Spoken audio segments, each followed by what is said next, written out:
É isso aí, pessoal. Estamos começando mais um Jogando. Jogando pra plateia, Jimmy. Esse podcast que traz pessoas incríveis. Com histórias mais incríveis ainda. Exatamente. Episódio número 100 e alguma coisa, quase 200. Que bom, né? Que bom, que bom. A gente daqui a pouco vai completar 365 episódios. Que vai ser equivalente a um ano exato de episódios. Eu tô me fazendo as contas aqui comigo, mas novembro foi o mês que a gente começou a gravar, não foi? Exatamente. Tem que verificar a data, porque talvez a gente até já tenha feito aniversário. É mesmo? É, não sei. Talvez. Dudu sabe se a gente tá fazendo aniversário, Dudu? Não sei, a gente tem que ver quando que entrou o primeiro, mas a gente tá... Meu Deus, será que perdeu a festa? Não sei, perdeu uma própria festa. Mas a gente tá por aí, cara. A gente deve tá fazendo aniversário agora. Se já não fez, deve estar fazendo. Show. E aí, Jimmy? Um aninho. Hoje estamos recebendo mais alguém da área da música aqui. A gente tá conversando com um monte de pessoas da área da música, vários artistas, vários musicistas, cantores, compositores. Legal isso, né? Show. Tu gosta de conversar sobre música, Ferrari? Eu gosto de falar sobre arte. Eu acho Sobre bacana arte. o impacto que a gente provoca nas pessoas pelo que a gente cria, né? Sim, a gente tá recebendo hoje aqui o Rômulo Carvalho, ele é cantor e compositor lá de Blumenau, né? Então é aqui de Santa Catarina. E recentemente lançou o clipe Uniforme Azul, que relembra a infância dos anos 90. Eu assisti e já entendi um monte de coisas ali. Assisti com o Dudu, né? A gente ficou rindo juntos ali, porque representou bem, Rômulo. Seja bem-vindo. Obrigado pelo convite, por estar aqui em Floripa, né? Nessa ilha maravilhosa. E é sempre bom poder falar sobre arte, como o Ferrari falou. Show de bola. Show de bola. Aqui é década de 80, né? Eu tava falando, é isso? É o período? Não, Década 90. 90, tá. Não, 80 é minha época, né? Eu tô ficando puxando É pro meu bico isso aqui. Show. É isso aí, vamos lá. Depois da nossa vinhetinha esperta aí do Dudu, a gente vai conhecer essa história aí.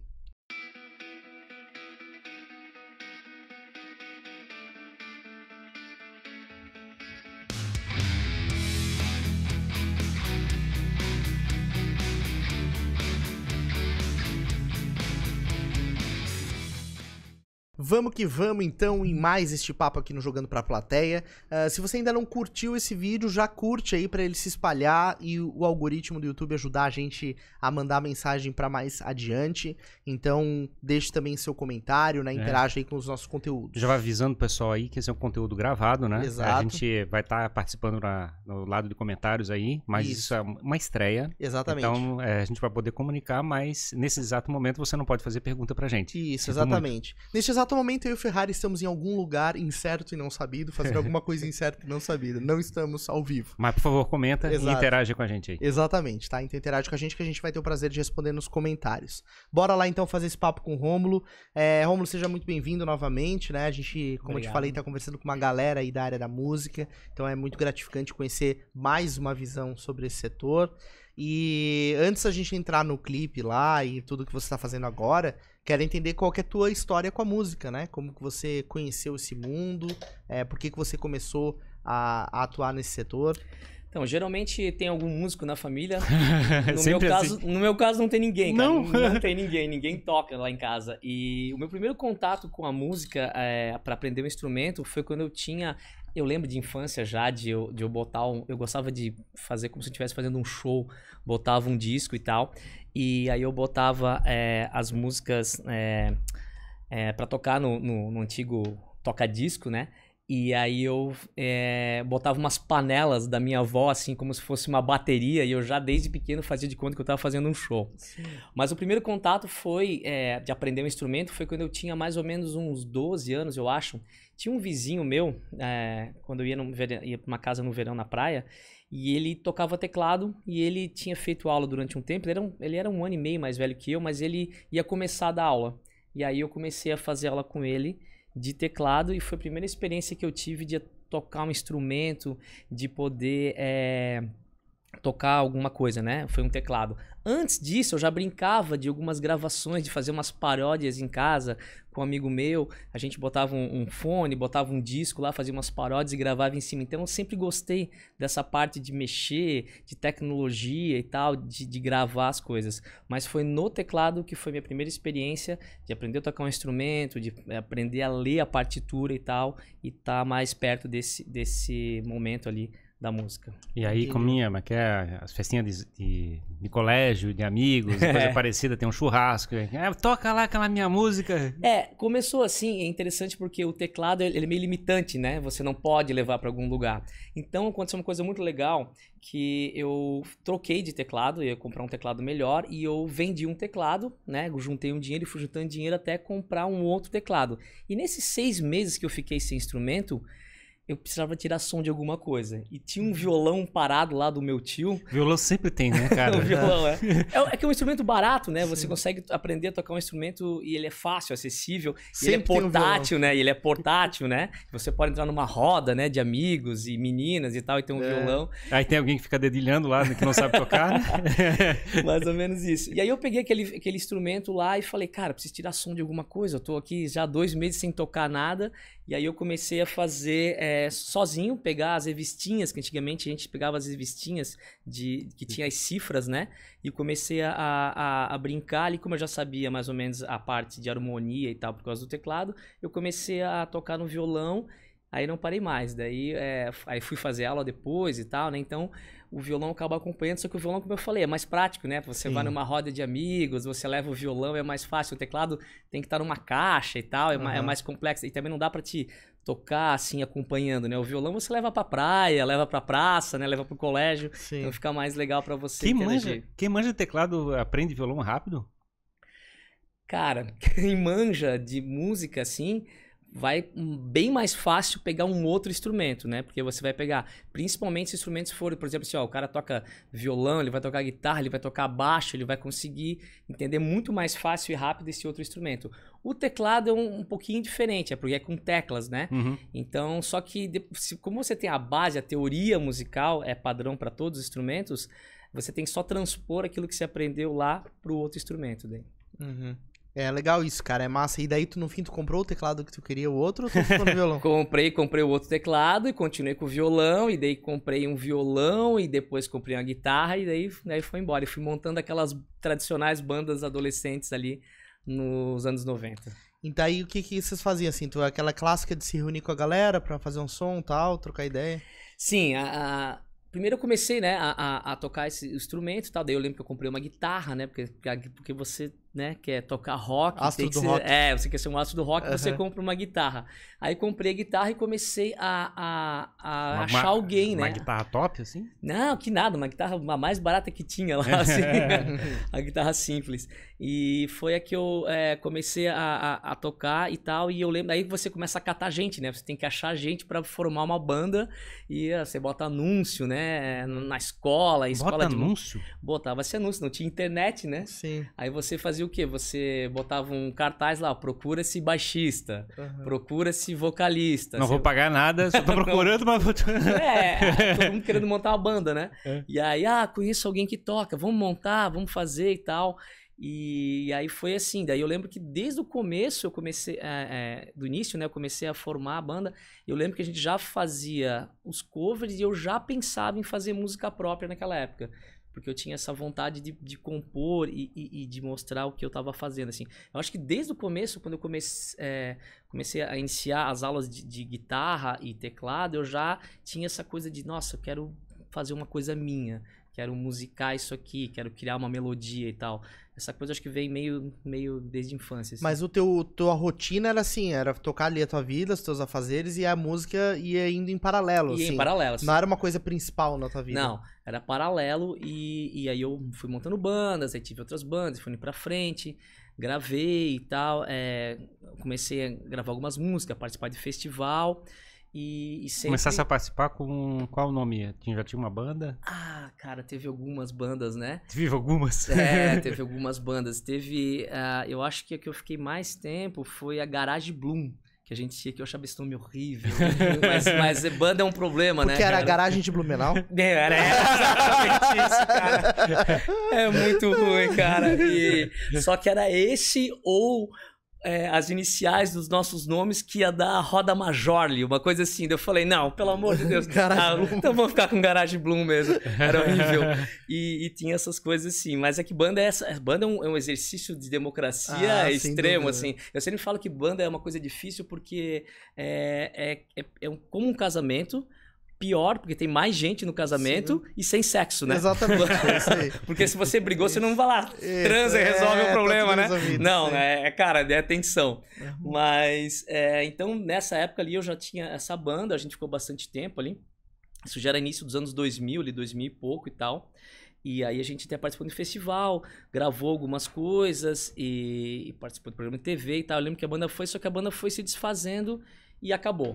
Porque também tem a vida profissional, a vida que tá buscando claro, todo mundo vai entrando, né? Porque como a gente não vive de música, né? Eu também não vivo até hoje especificamente só de música. Você vai tocando, você vai encaixando aqui, né? Você vai tocando a banda, vai fazendo a faculdade, vai fazendo outras coisas. Até o meu colega que tocava comigo nessa banda nessa época, a gente se encontrou no cursinho pré-vestibular. Depois fomos pra faculdade, continuamos a banda e tal. E aí as rotinas vão vindo, né? A rotina, trabalho e tal, faculdade, você vai tentando encaixar ali. Só que de repente um vai para um caminho, outro vai para um outro e a coisa acaba se perdendo. Mas a gente continuou durante um bom tempo, só que depois o negócio foi caindo. E aí a gente foi caindo, aí fui saindo, a banda acabou. Aí meio umas desilusões, porque você, né, porque é um esforço, né, extra, né? Você tá dedicando pra música, pra coisa funcionar, você tem que ter uma certa energia. Mas era rock? Tocava naquela época? Era pop rock, pop rock. E aí acabou, aí a banda se desfez, eu fiquei mais um tempo e depois montei umas outras bandas. Daí mais cover e tal, pra tocar em bar e tal, participar de showzinhos assim. Barzinho, lembra o Blumenau? Isso, barzinho, ou festival, né, porque tinha festival. E aí acabou, e aí eu parei uma época, eu falei, não, chega desse negócio de Não quero mais saber de música. Não quero mais saber de música, só me incomodo e não vai dar. Aí, em 2018 eu tava sem fazer nada. 2018, aí a vida vai se encaixando, né? Você vai fazendo. Eu consegui passar num concurso público, né? Vai tocando a vida, vai se formando. Você vai fazendo as coisas que você tem que fazer, né? Que é comprar uma casa. Completando os checkpoints. Aí chegou no final da lista pronta, daí você olha pra isso e fala, putz, né? E agora? O que eu vou fazer, né? Bateu aquela crise ali, né? Antes dos 30 e pouco ali, daí eu falei, cara, e agora? Vou pra onde? Aí eu tava numa conversa filosófica com a minha digníssima esposa, né? Arregada um bom vinho, né? E aí, cara, a gente conversa aquelas conversas, né? O que faria se você ganhasse na loteria e tal, fazia tal coisa e tal. E eu percebi que se eu ganhasse na loteria, eu só ia trabalhar mais. Eu ia só fazer mais empresas, fazer outras coisas desse tipo assim. Como é que é? O quê? Se tu tivesse ganho, digamos, ganhasse 50 milhões, você ia fazer o que com 50 milhões? Cara, eu ia montar uma outra empresa, uma coisa assim, porque eu comecei a mexer com o negócio, vou fazer um parênteses agora, eu comecei a mexer com, antes de 2018 ali, a minha esposa, ela trabalha com educação de línguas, né? E aí, um pouquinho antes de eu começar a voltar pra música, a gente começou a fazer um trabalho de animação em inglês de música, e eu comecei a gravar. Eu criei um personagem chamado Captain English, tem até o vídeo dele no YouTube, que era músicas em inglês para criança.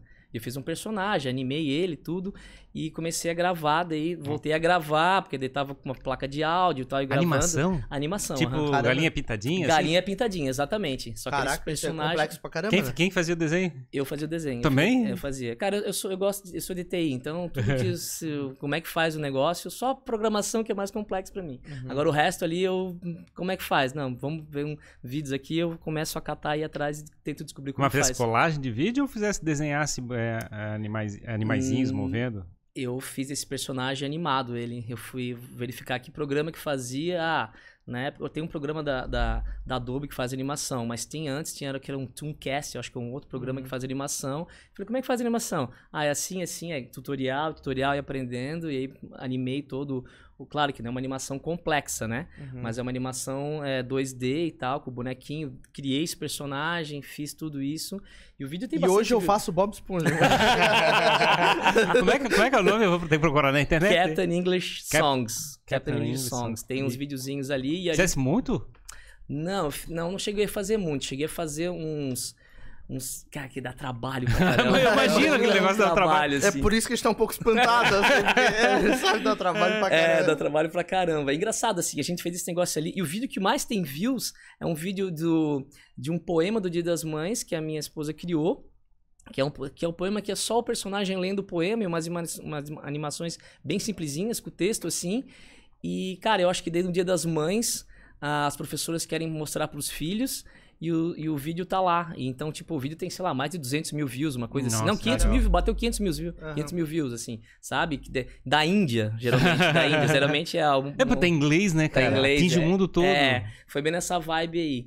E aí, então foi que eu voltei, que daí eu comprei um microfone novamente, uma placa pra gravar, fazer essas canções. E aí, pô, de novo eu tô aqui mexendo com música e tal. Mas tu fizesse pra brincar ou tu fizesse assim, cara, eu acho que você é um negócio? Não, um negócio? era pra fazer um negócio, mesmo, assim. Inclusive a gente tem a página, ainda tá meio parada porque a gente, né, deu uma pausa nisso, mas era pra alcançar esse público. A gente começou a ver assim, ó, começou com a onda da galinha pintadinha, eu falei, cara, vamos fazer um negócio igual da galinha pintadinha e vamos ficar milionário.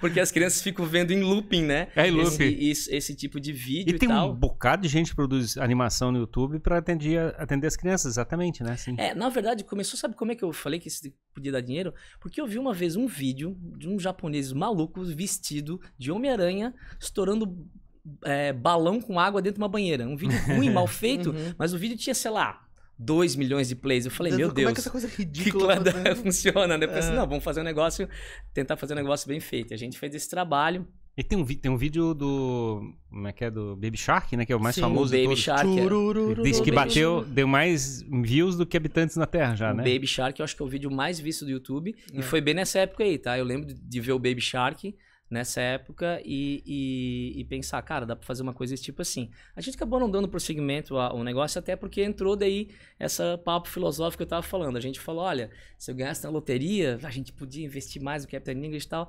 Ele falou, pô, mas a gente ia trabalhar mais ainda, sabe? Tinha que ser uma coisa que desse prazer. Aí eu me lembro muito do discurso do... O trabalho não seria o prazer que você estaria procurando. Não que não era assim. Daí a gente começou a entrar nessa conversa, daí eu lembro do discurso... Mas eu queria comentar sobre isso, porque eu acho engraçado, porque às vezes a gente tem a sensação, não, a gente quer chegar e quer fabricar um negócio. E aí a gente tem uma autovisão de que a gente vai fabricar e vai virar um baita empresário. Sim. Aí, de repente, tu vê assim, pô, mas não é bem isso que eu queria. Exatamente. Que você parece que pensa só no final, né? Você se imagina só lá, nossa, agora eu vendi minha empresa e estou aqui numa ilha, sabe? Não é isso, cara. O dia a dia é muito mais complexo e muito mais desafiador do que todo o resto. Você parece que vê só o topo, né? Você vê só o holofote, você não vê o dia a dia. Isso é o mais difícil, eu acho. Mas o projeto tá lá e tá para ser retomado. A gente fez um livro online e tal. E como o dólar tá alto e a gente vendia em dólar também esse material. Opa, tá, sim. Aí era legal. Então, 50 milhões não ia pro negócio lá. Ia pra onde? 50 milhões, então. Não, daí a gente começou uma outra conversa. Daí que o Romulo, ele só mira mercado global, né? Esse a gente só tá falando de, dólar, é isso aí, né, cara? Olha, com esse dólar alto, as coisas tudo em dólar aí, Mas cara, tem muito... A gente teve um papo aqui com desenvolvedores, e tem muitos desenvolvedores, por exemplo, que estão prestando serviço pra fora, ganhando em dólar, e vivendo onde quiser, né? Mas, por exemplo, aqui em Floripa ou em Santa Catarina, o cara tem um vidão, né? Porque, imagina. Cara, imagina. Você trabalha com uma empresa lá nos Estados Unidos e mora em Florianópolis, numa ilha dessa, e o dólar tá 5,60. Não, euro, né? Uma galera ganha em euro. Exato. E aí ela mora o Brasil, mora em Floripa, que daí o custo é menor, baseado no euro que ele ganha. O cara lá paga, sei lá, 2 mil euros, pra ele não é nada lá na empresa, e o cara tá ganhando vezes 6. Sim, 12, 15 pau. É isso aí. E aí, em 5 anos, o cara compra a ilha. Não, mas aí isso tá rolando, né? Porque eu achei interessante essa visão, né? Aí, cara, né, nessa conversa toda, eu voltei a gravar esse personagem do Captain English, voltei a fazer música e tal, porque daí eu comecei de novo a gravar, a entender como é que funciona o programa de gravação, porque daí eu tinha parado muito tempo atrás, e lá a gente até gravou algumas coisas, mas era mais difícil, né? O material para você gravar, você ter uma qualidade, cara, para você ter um som que hoje em dia se tira num home, cara, pegar um computador, uma placa de áudio e esse microfone, você tira um som de uma qualidade que você não tirava, sei lá, era impensável há 10 anos atrás. Não vou nem falar das gravações de CD e disco da década de 80 e 90. Você consegue uma qualidade hoje que, cara, é praticamente imperceptível de uma qualidade feita num estúdio. Claro, um produtor vai dar mais qualidade, vai ter uma captação melhor, mas no produto final... A gente grava numa fita cassete ali, né? Depois a gente bota só pra internet. É isso, Dudu? Exatamente. Tem uma fita cassete aí, tá gravando aí, né? Daí uma vez por semana o Dudu passa a manhã com uma caneta rebobinando. Assim, né? Já vamos fazer referência à fita cassete aí. Não, mas tem essa, né? A tecnologia mudou pra caramba. E hoje em dia, cara, às vezes você faz eu tava até vendo uma piada, o cara fazer um trabalho de gravar num puta estúdio e tal, e o cara vai pegar e botar numa caixa JBL desse tamanho, assim, ó, que não vai fazer diferença nenhuma de onde você captou. Aí eu lembrei muito do discurso do Steve Jobs, que ele dá naquela palestra, que ele é paraninfo, que é um discurso fantástico, que eu acho, cara, se você não viu esse discurso do Steve Jobs, vai lá ver, que é um discurso espetacular, fenomenal. E ele fala assim, cara, não tem nada melhor do que você entender o que você quer pra vida quando você tá diante da morte, que foi quando ele teve o primeiro câncer dele, né? E aí, cara, eu tava conversando com a minha esposa, daí a gente falou, cara, o que você faria se eu fosse morrer daqui a 2 anos? 3 anos. Qual que seria o teu... O que você faria? Porque, cara, se você pensar assim, ó, você vai morrer daqui a 2, 3 anos, você vai falar, não, eu vou guardar dinheiro pra trocar de carro, não faz o menor sentido. Não faz o menor sentido, sabe? Tô pensando em comprar aquela TV maior pra sala, cara, não faz o menor sentido. Eu queria passar o último ano andando com câmbio automático. É mais ou menos isso, assim. Daí eu falei, cara, eu tenho umas músicas lá na minha gaveta que eu queria pelo menos registrar elas, então. Daí surgiu essa minha ideia de voltar a gravar as minhas canções. Falei, vamos fazer vou pegar o que eu tenho lá e vou gravar isso aí, sabe? Vou deixar pra eternidade, sei lá, pros meus netos e tal. Essa é uma perspectiva interessante. O pessoal tem como é que tu enfrenta, como é que tu vence a morte, né? Quando você chega e fabrica um registro, faz um impacto no mundo de maneira que ele sobreviva a você, né? É doido essa questão da você fabricar esse rastro, né? Sim, com certeza. É tipo cravar pedra, né? Exatamente. Você crava numa pedra. É aquilo, você faz um filho, planta uma árvore e escreve um livro, né?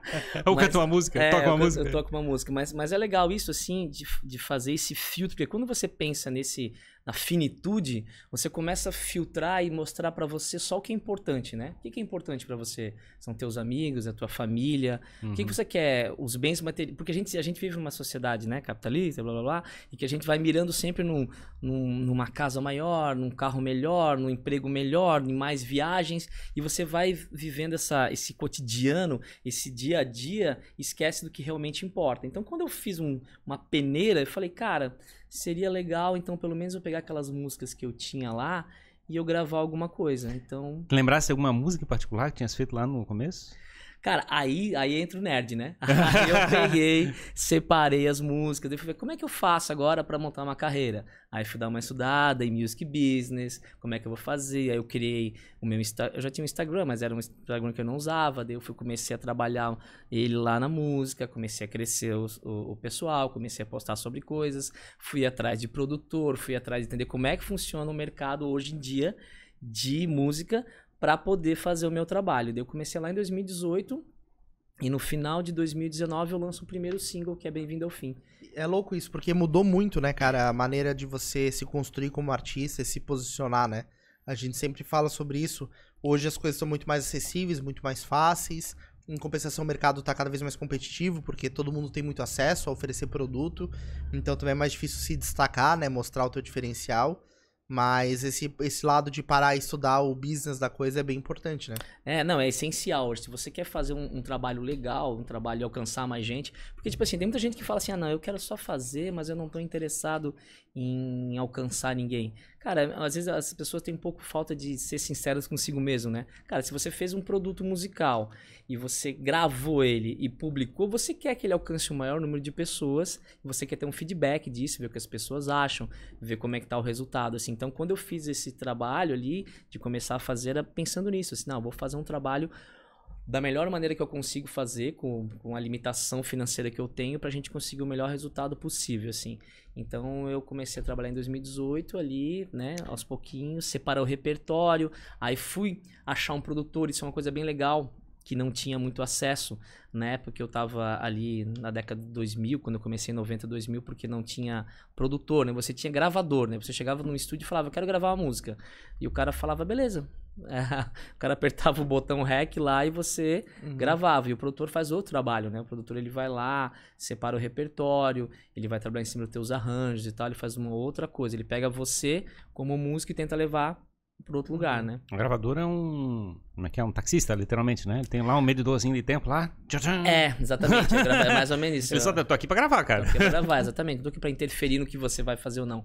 E o produtor já faz isso de maneira diferente. E isso é legal porque daí, quando eu separei esse meu repertório, e como eu sou metido a gravar também, então eu já fiz toda a pré-produção. Então, mais ou menos a ideia do que eu queria das músicas, dos arranjos, tudo, eu faço tudo. Então, como eu toco vários instrumentos, eu só não toco bateria. Daí a bateria eu boto eletrônica, né? Monto lá, mas daí eu chego pro cara e falo assim, olha, eu queria mais ou menos isso aqui. Então, daí a música chega praticamente pronta pro produtor. Assim. Eu acho legal, o cara que sabe planejar das coisas, né? Isso Por exemplo, o cara vem de Blumenau, aí ele planeja e vem aqui e traz uma cuca pra gente. Exatamente, isso me deliciando com a cuca. Pessoal, o cara aqui... sabe planejar. Exatamente. Ele vem participar do podcast Jogando pra Plateia com a gente aqui. E é estratégico, né? Até um pouco estratégico. Sabe estratégico, assim. Essa é a estratégia do pedreiro, na verdade, que me passaram. É o seguinte, ó, tu chama um pedreiro pra fazer uma obra na tua casa, cara, você tem que comprar lá em Blumenau uma cuca e uma coca 2 litros. Então o cara vai trabalhar feliz. Vai trabalhar feliz. Cuca e coca vai embora. É isso aí, ó. Estamos aqui acompanhados de uma deliciosa cuca de banana com nata. Tá? É contrabandeado de Blumenau. Exatamente. Cuca importada. Não, mas cara, esse negócio de planejamento é importante mesmo. Porque ninguém melhor sabe o que você quer do que você mesmo, né? O teu desejo, aquilo que você quer da maneira como você quer que o mercado perceba o teu produto. É claro que um profissional, um produtor, alguém de uma gravadora vai te ajudar, vai te orientar, vai te dar direcionamentos. A gente falou muito sobre essa questão de hoje, produtos que são mais comerciais, né? Do apelo de, às vezes, colocar a criação a serviço daquilo que vende e não o contrário, né? Sim. Que também acaba sendo uma armadilha do mercado que existe. Mas essa questão de você estar seguro do que você quer te ajuda a proteger um pouco isso, né? Sempre tem essa linha tênue, né? Da arte, quando a arte começa a virar comercial, né? Sempre tem essa linha tênue, até que ponto eu vou atender o mercado, até que ponto eu vou fazer o que eu quero. Eu acho que é sempre uma balança, né? O que planeja, assim, o que você diz assim, estrategicamente eu vou fazer isso, e o que o acaso te traz mas uma também, direção, mas né? também no ponto, tipo assim, olha, isso aqui venderia mais. Só que se eu fizer isso aqui, eu tô tirando um pouco da minha personalidade, né? Tô tirando um pouco da minha essência. Eu acho que você tem que sempre manter. Eu acho que porque você também... Mas é que isso envolve, digamos, o espírito, o teu instinto, a tua coisa que talvez não traga o elemento como é que é... E às vezes, muitas vezes, aquele teu perfil, aquela tua característica particular, a tua coisa é excêntrica, é que vai chamar a atenção depois. Exatamente. Porque senão você entra na fórmula do sucesso, né? Que é você pegar o que todo mundo faz e você tenta fazer igual. E geralmente isso não funciona. Geralmente... O Steve Jobs, naquela apresentação, ele falou muito bacana, uma parte que eu gostei do que ele falou, que eu sempre falo, a questão você consegue só ligar os pontos depois que você olha para trás. Exatamente. Que é da mesma palestra, exatamente. E aquilo me chamou atenção naquela época e até hoje fica na minha cabeça, assim, tipo assim, será que eu não tô planejando demais, assim, quando eu tô fazendo as coisas? Deixar, de repente, o acaso me levar para as direções certas?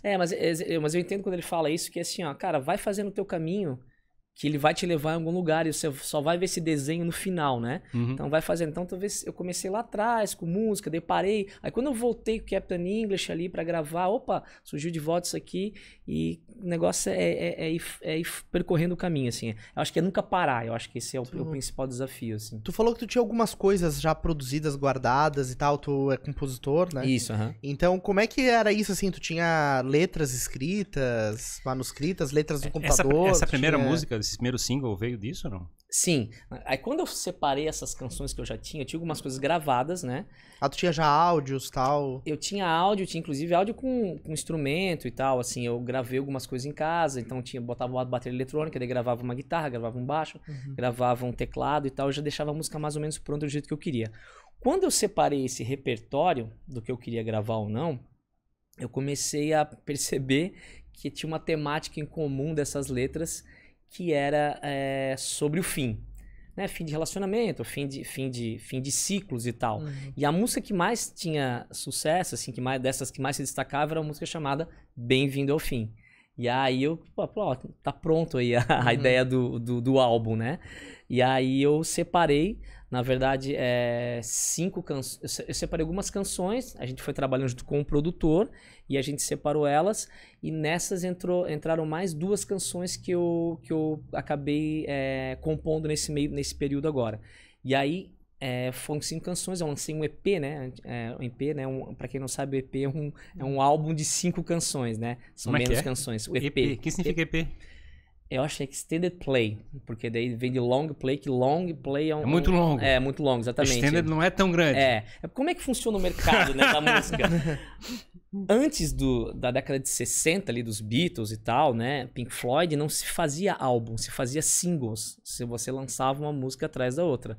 De repente, essas bandas vieram ali, o Pet Sounds e os Beatles e tal, então os caras começaram a ter uma ideia de como se fosse um álbum, né, um trabalho completo, e aí começa a lançar os álbuns. Mas nesse período também tem o tal do EP, que é um disco menorzinho. Então, se você dá uma olhada, geralmente uma banda, quando está começando hoje em dia, que voltou com o streaming de ter single novamente, que o álbum já não tem mais tanto valor, geralmente, em vez do cara gastar dinheiro num estúdio ou gravar todas as composições que ele tem, ele lança um EP só de 5 canções. Então, esse meu primeiro trabalho é um EP que tem 5 canções. Ah, não é? Então não foi um single que lançasse. Se lançasse o EP já... a gente lança. A gente não lança o EP de uma vez só. A gente lança single em single em single em single. Depois no final tem um EP. Aí depois você junta tudo. E embala num EP só. Exatamente isso. Entendi. Então... Eu fiquei pensando sobre a questão que tu falasse do fim. Aí falando... Por que tua temática vem de relacionada ao fim? Eu entendi, cara. Que não seja o fim da cuca. Né? Não teve nada específico, assim. Eu comecei a separar as canções e percebi que as melhores ali, né? Elas tratavam sobre o fim. E aí... De forma positiva ou negativa? De forma positiva e negativa, né? De fins de relacionamento, de fins de ciclo, de Uniforme Azul fala sobre eu me entendo como um fim de uma época que acabou, mas que ficou guardada na memória como coisas boas e tal. E aí, quando eu separei, vi que todas elas falavam de fim. Eu falei, olha, eu tenho uma música chamada Bem-vindo ao Fim, tem um monte de música que fala de fim. Fechou com uma ideia do EP. Jimmy, o que tu acha? Fim é uma coisa boa ou coisa ruim? Cara, eu acho que a gente não terminar coisas por muito tempo é ruim, né? Ainda mais no mundo que a gente vive hoje. Então a gente tem que aprender a lidar com o fim das coisas. E o fim é bom, porque o fim abre espaço para que uma nova coisa nasça. Então eu gosto de fins. Eu sempre penso também que... Finais. Que se a coisa não tá boa em alguma coisa, seja no relacionamento, no trabalho, ou numa coisa que você tá vivendo, é bom você fechar aquele ciclo, né? Encerrar aquela situação para que, como você falou, dar a oportunidade de fazer outras atividades, fazer outras coisas. E não quer dizer que o fim pode ser o seu fim do modo como aquilo está sendo feito, para o começo de uma nova maneira de fazer aquilo. Não quer dizer que o fim é o fim total, né? Eu acho que a gente tem a conotação de que fim é o que encerra tudo, né? Que a gente não quer, nada mais surge, porque acabou, vamos dizer assim. E apesar de que tudo é impermanente, né? Tudo chega um momento, chega o fim. Sim. Mas sempre tem um recomeço, alguma coisa nasce depois. Realmente é difícil lidar com isso, né? É que na realidade o que acontece é que... Eu me lembro da época de, por exemplo, referência de colégio, por exemplo. A gente chega assim, putz, daqui a pouco eu vou me formar e eu não vou ver mais meus amigos. É meu fim. Primeira sensação que, tipo assim, cara, acabou, assim. Tipo, eu achei tão esquisito na minha época. Eu fiquei meio à deriva principalmente no ensino médio, né? Tu termina assim, porque tu vem de 15 a 10 anos. Um monte de amigo comum, né? E tu vem daquilo, daí tua vida é aquela, né? O que tu conhece como vida é aquilo. Daí acabou, no ano seguinte eu fiquei boiando, assim, total, sabe? Tipo, eu não tava me entendendo o que tava acontecendo. São os fechamentos de ciclo, né? Exato. E aí eu fiquei um ano meio boiando, assim, até eu entender quem eu era. Daí comecei a voltar, assim, porque tu cria uma referência tão forte, né? É uma baliza pra tua vida, né? Aquelas pessoas, aquele ritual de ir pra aquele lugar, de fazer aquilo daquele jeito. Só que eu acho que a gente vai amadurecendo ao longo da vida e vai vendo que também essa constância gera uma espécie de zona de conforto, né? Tu evitar o fim, tu fica meio acomodado, não te dá espaço pra crescimento. Segurar, não deixar morrer, né? Exato. Uhum. Então, acho que tem que... Claro, tu tem que... Não pode ser desapegado demais, né? De tipo, tô nem aí. Mas eu acho que a gente tem que aprender a entender esse movimento, né? A saber o que a gente tem. Chegasse a pensar de onde que veio o fim, assim, ou só entendesse assim, cara, foi... Cara, é interessante porque apesar de eu ter composto 2 músicas desse EP que não faziam parte daquele acervo antigo, e até fechando com o Uniforme Azul, que a gente vai falar depois, que tem essas referências dos anos 90, é legal porque eu tô fechando esse ciclo de uma primeira parte, entende? Do meu trabalho que restou lá de trás, de uma vontade que eu tinha de fazer, e tô ansiosíssimo para começar a produzir coisas novas, entende? Porque a gente fechou esse ciclo. Então esse fim eu acho que vem disso aí também, de aquele momento, aquele período que eu vivi, aquelas histórias, aquelas recordações, elas ficaram dentro dessa caixa aqui, desse momento aqui, desse EP. Por isso que é legal a gente falar dessas, da maneira que a gente fazia música antigamente, né? Hoje em dia quase não tá tendo mais acesso a álbum, a gente não tem mais tempo para ouvir álbum, né? E o EP, o disco tem essa ideia, né? De uma coisa, de um retrato desse momento aqui. Então é legal por isso, assim, esse EP Bem-vindo ao Fim tem um retrato desse momento, todo esse acervo passado. E agora eu penso, não, agora encerrando esse momento, vamos partir para um outro, vamos fechar esse ciclo e fazer outra coisa. Quando tu finalizou o EP, fez o lançamento de todos os singles ali, que é uma jogada de marketing bem legal, porque tu tem 6 oportunidades de exposição, né? Uma para cada single e depois o lançamento do EP completo. Isso. Então tu tem 6 pontos de contato com o teu público, né? Exatamente. É uma estratégia bem legal. Quando tu finalizou esse processo ali no lançamento do EP, tu olhou para trás e falou assim, bom, fiz uma coisa que eu queria, que se eu tivesse ganhado na loteria eu teria feito, né? Então eu fiz. Acho que ele ganhou na loteria, não tá contando. Não, se eu tivesse ganhado na loteria eu tinha montado uma empresa. Exato. Então eu fiz isso, tu olhou, tu se sentiu completo, assim, tu falou assim, cara, era isso que eu devia ter feito, quero mais, sentir mais isso, ou tu ficou meio, puta, não sei. Então, o processo de fazer um trabalho desse, às vezes a gente bate uma dúvida, né? Acho que todo processo...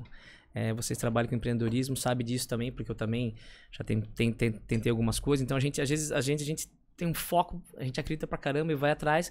Só que às vezes tem dia que você fala assim, será que eu tô perdendo meu tempo fazendo isso aqui? Tô gastando dinheiro, devia estar fazendo outra coisa, sei lá. Devia estar fazendo outro trabalho. Então, eu falei assim, eu falei assim, cara, para de deixar essas vozes externas ficarem te incomodando e foca no objetivo. Qual que era o objetivo? Era gravar o EP e lançar. Feito esse trabalho, aí a gente vai pensar na próxima etapa, o que a gente vai fazer ou não. Então vamos construir esse trabalho, vamos fazer e depois não deixar essas vozes externas interferirem. Exato, porque principalmente no processo artístico, né, e criativo, isso é muito importante. Porque quando tu tá no meio de um projeto, a única coisa que tu não pode ficar é inseguro do que tu tá fazendo, né? Se tu titubear, tu vai acabar tirando um pouco de energia daquilo que tu tá fazendo. Cara, e você falou uma coisa interessante. Eu tava vendo umas entrevistas, inclusive no álbum do Imagine, tem um documentário no Netflix muito legal. Cara, o John Lennon é inseguro pra caramba com o trabalho dele do Imagine, que é um trabalho fantástico. Você imagina que um Beatle tava inseguro do trabalho que ele ia lançar. Claro. E todo mundo passa por essas inseguranças, assim, principalmente artisticamente falando. O Beatles tinha uma tendência de ficar sempre trocando o estilo das músicas que tu fabricava, né? Ele ficava experimentando, fazendo coisas novas. Os Beatles, né, eles foram uma mudança no paradigma ali, né, social, né, através da música. E principalmente por estar tentando se inovar o tempo todo e experimentando novas coisas. Cara, os Beatles, eles ficaram juntos, eu acho, 9 anos. E tem um impacto social no século 20, 21 impressionante, né, na carreira deles, assim. E... Mas que a gente já olhar essa foto da bunda da Yoko Ono? Tem a capa do álbum, né? Então, esse trabalho ali. Mas voltando na tua pergunta, na verdade, assim, ó, eu lancei a última música agora, Uniforme Azul, e eu ainda não juntei elas todas no EP, porque eu vou aproveitar pra lançar agora o EP, entende? Porque todas as músicas estão lançadas em forma de single, mas daí agora eu vou juntar nelas e chamar de um EP. E eu quero ver se eu aproveito esse momento pra botar um extra ali, talvez uma versão de uma outra música em acústica, ou até uma versão de uma versão que eu tinha gravado anos atrás, pro pessoal comparar uma versão como é que ficou e tal, pra dar mais um presentinho aí pra quem segue e tal, e ver meu trabalho. E como é que tá produzindo essas músicas hoje? Eu produzi elas no estúdio Pistache, lá em Brusque, com o Davi Carturani, que é um produtor tem falado de bateria, tu usava eletrônica e tudo. Aí claro, daí eu cheguei pra ele, né, mostrei, eu fazia em casa minhas pré-produções, gravava tudo e chegava, Davi, tá aqui, essas músicas a gente decidiu, eu quero gravar essas aqui, o que tu acha e tal, não, essa aqui ficou boa, essa aqui não ficou boa, essa aqui, vamos trabalhar essas aqui então. Aí a gente senta lá e aí começa a gravar. Teve o problema da pandemia nesse meio do caminho, né? Mas sem detalhes, quase não teve impacto nenhum na sociedade. E aí o que aconteceu? Então, e eu gravava os instrumentos, ele gravou alguns instrumentos, a bateria eu contratei um outro músico lá de Blumenau, também o Juan, que faz um trabalho muito bom de bateria, e eu gravei com eles e tal, E aí depois eu ia lá gravava as vozes e tal, daí eu fui lá uma vez ou outra, teve uma parte de mixagem que a gente fez via remoto, foi uma coisa também que não se fazia e a gente foi obrigado a fazer e a gente viu que funcionou. Não é exatamente igual estar presente, mas, cara, às vezes a solução que você tem para mandar, porque o processo até deu uma atrasadinha no projeto e por causa da minha locomoção até lá e tal, né? Porque teve uma época que eu tava com suspeita de Covid, ele também tava, deve desmarcar e tal. Mas esse processo assim, a gente chegou, escolheu a música, aí passo pra ele, ele meio que grava ela de novo, mais ou menos assim, e vai falando, daí eu falo, não gostei disso, gostei daquilo, aumentei isso, tirei isso, põe aquilo, blá blá, vai fazer aquela coisa até, não, agora tá bom, fechou. Que troço difícil, cara. Eu fico pensando, porque banda normalmente tem vários espíritos criativos disputando pra fabricar um negócio. De certa forma, todo o processo criativo veio da tua cabeça, então. Isso, não ter banda hoje, eu tenho uma banda que me acompanha, né? E que daí, claro, eu gravei e falei, agora eu preciso fazer show. Agora como é que eu vou achar umas pessoas, né, pra me acompanharem? Aí eu acabei encontrando, né, uns malucos também que toparam essa ideia e de trabalhar esse repertório. Mas o processo de não ter banda, ele é vantajoso e desvantajoso ao mesmo Eu fico tempo. imaginando. Ele é desvantajoso no ponto de que, cara, é só eu, né? Só eu tenho que correr atrás do business e tal, só eu tenho que ver o que a gente pode fazer de show e tal, e organizar toda essa parte estrutural. A vantagem é que o processo criativo fica todo a meu cargo, entende? Todo conflito, toda briga acontece dentro da cabeça. Dentro da minha cabeça, exatamente. Não na rua. É louco isso, cara, mas às vezes, sim. É como você montar uma empresa só você, sabe? Você vai ter que tomar todas as decisões sozinho, você vai ter que fazer todo o projeto sozinho, e às vezes é pesado, só que ao mesmo tempo você tem uma liberdade pra fazer o que você realmente acredita. Porque numa banda você realmente tem que aprender a ser democrático e a ceder. Você vai ter que talvez colocar uma música de outra pessoa. Tem que ser democrático? Você acho que tem Pode que ser ditador, né? Os Titãs eu acho que faziam isso. Eles juntavam o repertório do próximo disco e falavam música X, aí todo mundo levantava a mão. Essa ganhou votação X, então essa vai entrar pro disco. E isso corre o risco também de você colocar umas coisas que você não concorda. Por isso que as bandas acabam, né? Sim, exato. Porque elas brigam entre elas e não conseguem decidir o que é. Por isso que o pessoal quer ir embora da banda pra poder fazer o que ela acredita. Putz, se fosse minha música eu faria aquilo. Cara, projeto solo. Exato. O projeto solo, né? Tem quantos músicos, quantas bandas separaram pra fazer o projeto solo? Eu acho que toda banda que separa é pro cara poder fazer o trabalho que ele acredita que ele faria melhor. Mas, cara, que tem vários lados, né? Imagina um cara que tá o tempo todo com a mesma galera ali, gravando, produzindo, tal. Chega uma hora que ele olha pra ele e fala assim, cara, quem eu sou, né? Será que eu só sou algo porque eu tô com essa galera? Onde é que tá o meu valor nisso? E aí eu acho que essa tentativa de fazer um projeto solo, mesmo depois que o cara já tenha tido muito sucesso com uma banda, é uma maneira do cara se provar, né? Se experimentar, se testar. Exatamente. Provar que ele é capaz ou incompetente. Exato. Ou ao mesmo tempo se jogar e fazer aquilo do jeito que ele acha que tem que ser feito. E na banda eu acho que tem um ponto muito crítico, que é o seguinte, numa empresa, né, tu falou da questão da sociedade lá, que é diferente de casamento e tal, a sociedade numa empresa, né, tem apelo emocional, mas é muito mais racional a coisa, né? Nós vamos lançar esse produto, a gente quer faturar isso aqui, pão, queijo, número vai, número vem, e fechou, passou a régua. Numa banda, tu tem um apelo emocional muito forte, é uma paixão, né? Qual é o impacto na sociedade? Então, assim, não é só sobre grana ou sobre resultado, não, tu quer que tenha aquela sílaba ali na porcaria daquela estrofe porque tu quer que tenha, né? Exatamente. E porque a tua paixão tá envolvida. Exatamente. E é legal você ter falado isso, porque eu tava vendo uma entrevista do Samuel Rosa, e o Skank também, né? Acabou, só que eles iam fazer uma turnê de despedida, acabaram numa boa e tal, só que daí teve a pandemia. E ele falou, cara, a gente tava virando cover da gente mesmo, sabe? A gente tava, né? Uma banda porque o Skank já não tava mais criando nada. Então eles estavam meio cansados, até acomodados e tal. E quando o cara sai e vai pra uma carreira solo, todo um trabalho de novo, né? Um trabalho de formiguinha. De você virar estagiário de novo, né? Exatamente, é mais ou menos isso. Você vendeu a tua empresa, agora vai começar uma empresa de novo, do zero, e você tem que fazer todo aquele corre que tem que ser para poder fazer sucesso novamente. Então, eu acho que o trabalho de estar sozinho na banda me permite isso. E eu queria testar isso também, de falar assim, cara, não, agora eu vou errar, mas eu vou errar no que eu acredito, entende? É isso que eu queria fazer, assim. Agora... Deixa eu mesmo quebrar minha própria cara. Não vai dar certo, mas eu vou... Porque eu sou assim, ó, cara...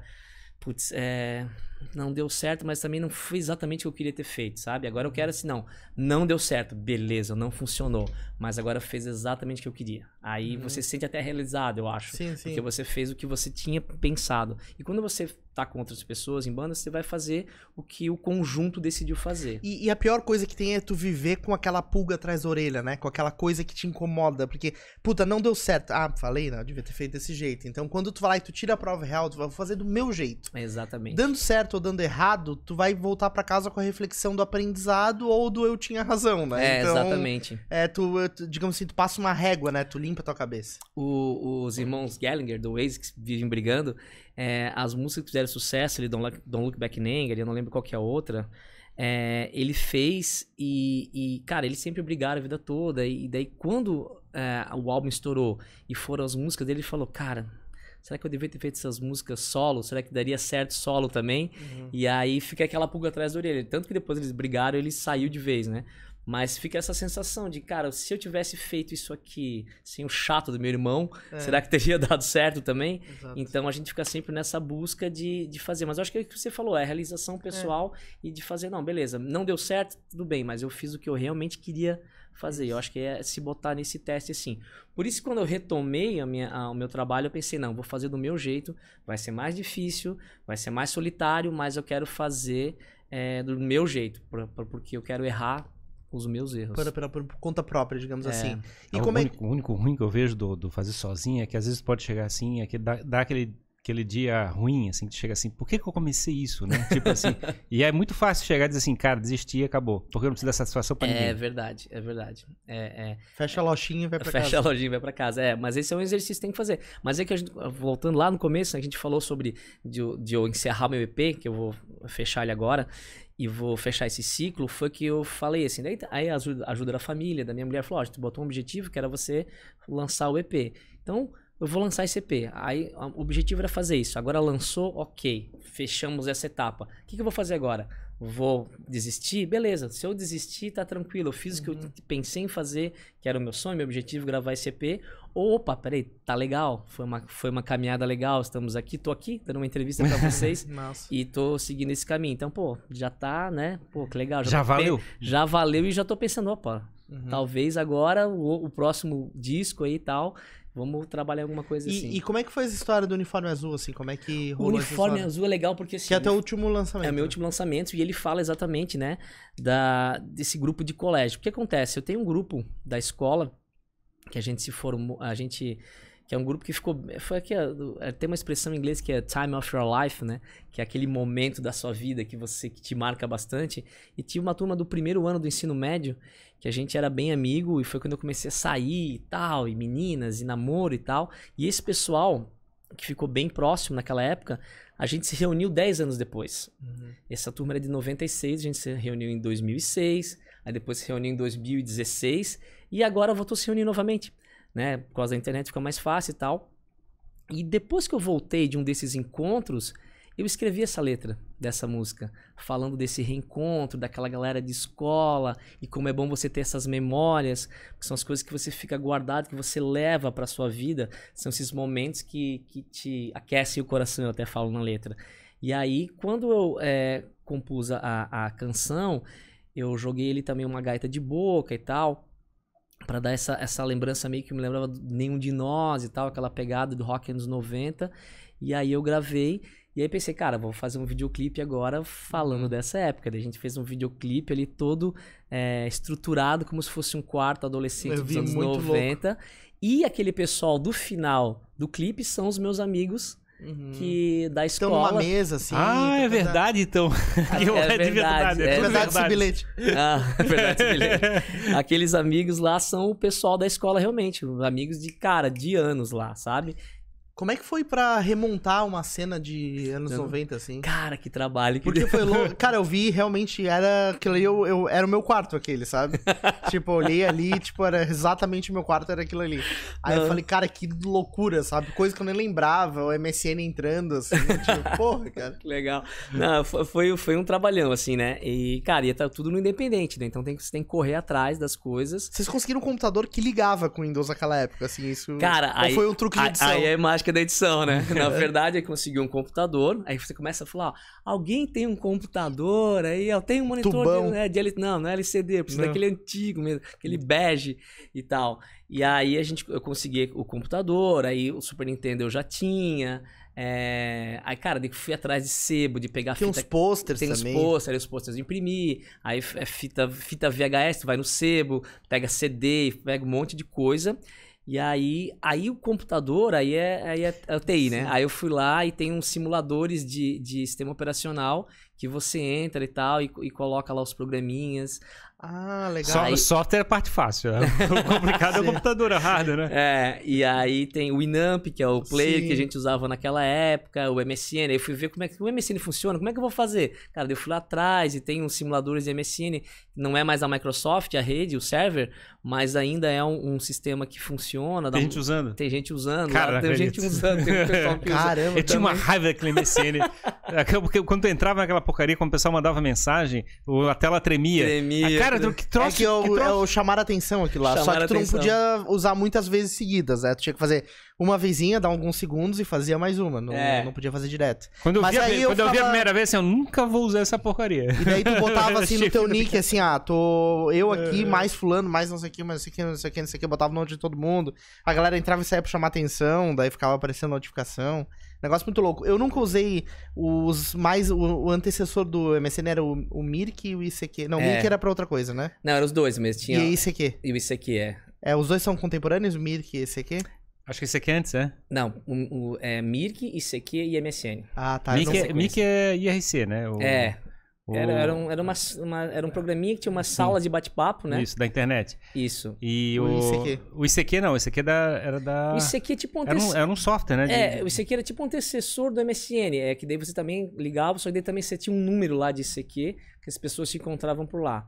E depois o MSN Era número, é verdade, que parecia telefone. Eu lembro era dos números. Era um número de ICQ. Isso eu nunca usei, eu usei MSN pra frente. Eu usei o Mirk, aí não sei por que razão eu não usei o ICQ, mas eu usei o Mirk no começo, porque... IRQ é muito chato. Não, e por que eu usei? Porque meu pai trabalhava na empresa antiga de telefonia aqui de Santa Catarina, a Telesc, e meu pai tinha acesso a modem. Então eu tive contato com a internet bem no primórdio, assim, sabe? 95, 96. E aí, então, quando realmente era só mato mesmo. Sim, era realmente só mato. E então, por isso que eu lembro do Mirk, assim. Mas depois aí foi melhorando, aí depois veio, né, os famosos chats do UOL, né? Sim, exatamente, chats do UOL. E tinha outras formas, né, cara? Logo depois de ver o Scrap no Orkut, daí já é a geração mais... Sim, aí veio o Orkut tudo isso. E esse material velho... Tu tinha as coisas guardadas? Tinha os Nintendo guardados, falasse? Super Nintendo é da minha Primeiro mulher, que Nintendo cara. não é uma coisa velha, né? Vamos deixar bem claro. Né, Dudu? Olha, o Nintendo é uma coisa que precisa de muito carinho. Não, o Super Nintendo, minha esposa tinha um. E ela, da época dela de infância, ela guardou. Mas ligado ou tá guardado? Cara, a gente ligou. Tava no depósito. Tá guardado lá, mas a gente ligou uma vez e, cara, só que vamos deixar na sala, vamos comprar umas fitas pra jogar. Só que, cara, tu joga uma vez, 2 vezes, depois fica lá jogado. A gente empacotou de volta. Mas daí pro clipe serviu, É uma relíquia, cara, um Nintendo desse é uma relíquia. Mas é tipo assim, se guardar esse tipo de coisa é bem de... Primeiro, tem que ter uma casa, pra ter um depósito grande, pra poder chegar e enfiar as coisas. E segundo, tem que ser colecionador, né? Tipo assim, o cara que é fissurado de jogar fora, joga fora. Mas é que o apelo emocional, né? A minha esposa, ela comprou e ela, na época, ela falou que não tinha muita condição. E daí foi esse presente que ela e a irmã dela ganharam de Natal, sabe? Já nem era o Super Nintendo, eu acho que o top na época, mas elas ganharam. E daí, cara, fica lá guardado pra sempre, né? Eu fico olhando, tipo, tem umas barraquinhas que tem na Beira-Mar, eu não sei, deve ter vários bairros também que o pessoal faz, que vende... Feira de antiguidades, assim. Aí vende livro antigo, aí vende LP antigo, eu fico pensando, cara, o pessoal guardou isso tudo, eu fico pensando assim, onde é que o pessoal tem espaço pra cara, mas isso, cara? Existe todo mundo do garimpo dessa área, assim, né? A memória bilha, né, cara? Mas é o valor emocional, né? É pelo valor significativo, né? Aquela coisa que você... teve na sua infância e você falou, agora eu quero ter isso de volta pra botar numa estante. Cara, eu conheço gente, eu já fui em casa de pessoas que o cara coleciona, daí ele realmente coleciona. Tem a caixa da Coca-Cola, da época que a Coca-Cola era amarela e vermelha. Aí tem garrafinhas de coca, tem, tipo, açucareiro antigo. Tem eu fui na casa de um amigo meu e ele tinha uma enciclopédia Barça no meio da sala. Eu fui obrigado a tirar uma foto e botei no Instagram, assim, meu Deus! Chegou, ele tava lendo o volume 12, assim. Mas é impressionante. Mas, cara, só que o pessoal às vezes, né, não consegue nem se desfazer desse material, então o pessoal acaba... É fácil, é só botar no lixo. Cara, imagina tu passa e tem um Nintendo do lixo, assim, o que é isso? Olha, teve gente jogou muita coisa fora. Esse monitor de CRT, pra eu encontrar, foi uma dificuldade enorme, assim. Porque é um trambolho, é pesado e não dá pra usar. Não, eu perguntei assim, cara, eu tinha, liguei pras eletrônicas, né? Eu tinha, só eletrônica, existe isso ainda? Existe. É porque o pessoal arruma TV, né? Que como arrumar TV? Não dá pra arrumar TV e tu joga fora, pô. Não tem como arrumar essa porcaria. Não, galera, o cara, eu lembro que o Ferrari tá muito American Way of Life. Tá. Eu me lembro o Ferrari bota as coisas fica uma dica, vá no lixeiro do Ferrari que você vai achar um monte de coisa lá. Eu me lembro, eu moro no centro, eu me lembro que tinha várias eletrônicas que faziam concerto de televisão, faziam não sei o que, tá tudo fechado, assim, troço inacreditável, né? Não vale a pena, né? Às vezes você... Eu comprei uma máquina lavar, a mesma coisa. Pra consertar era 500. Eu falei, a máquina nova era 1.500. Eu falei, cara, vou pagar um terço dela, então já pega uma nova, né? Não faz sentido, não, mas realmente mudou muito. Tem coisas que ainda vale a pena consertar. Agora, por isso tem tanto lixo eletrônico, né, cara? Eu tenho duas filhas, né? Tenho 18 e de 16. Eu acho tão engraçado, eu pego referências da minha época e mostro pra elas, falo assim, daí. Eu acho tão engraçado assim, como é que elas não podem perceber valor nisso, né? Louco, é tipo, mostrar o teu clipe, por exemplo, pra um adolescente hoje em dia. Ele vai dizer assim, tá, que é isso? Não, né? cara, mas eu, por exemplo, assisti aquilo ali, na hora clicou em mim, sabe? Porque a minha vida era aquela. Então é um negócio louco, assim, porque tu volta pra aquele universo e é impressionante como o teu cérebro, ele sobrescreve coisas, né? Tu deixa de lembrar que aquilo acontecia. E porque tu tá vendo outras memórias, outras experiências. Então, eu olhei lá o negócio, vi a entrada do MSN e deu, puta, não me lembrava que entrava assim no MSN, mas realmente era assim, entendeu? Aí tu vai... O barulho, o som, né? O som, tu vai reacendendo na tua cabeça esse negócio. É memória afetiva, né, cara? Memória afetiva, exatamente. Só porque e esse que eu queria puxar nessa ideia do videoclipe, de trazer essa memória afetiva das pessoas, exatamente como tu falou. Cara, eu ver aquilo, eu ver ali uns trechinhos, né, tipo, o Disque MTV, né, que eu simulei ali um Disque MTV e tal, e trazer essa coisa. Achasse um trecho do Disque da MTV?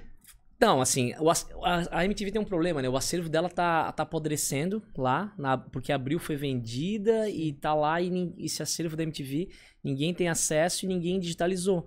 Então tá lá. Então eu não podia usar, né? Porque não tem direitos autorais. Daí eu usei só um pedacinho lá e tal. E daí peguei um áudio, de como se fosse alguém apresentando meu clipe eu chamo de Disque TV, né? Não chamo de Disque MTV. Não quero rolo. Não quero me comprometer. E aí, eu chamei, quem gravou a chamada foi a Lívia, da Rádio Univale. Ficou muito legal, a galera perguntou, se era a Sara e tal. Não é a Sara da MTV. Eu tentei, na verdade, a Sabrina Parlatório. Tem esse contato? Não.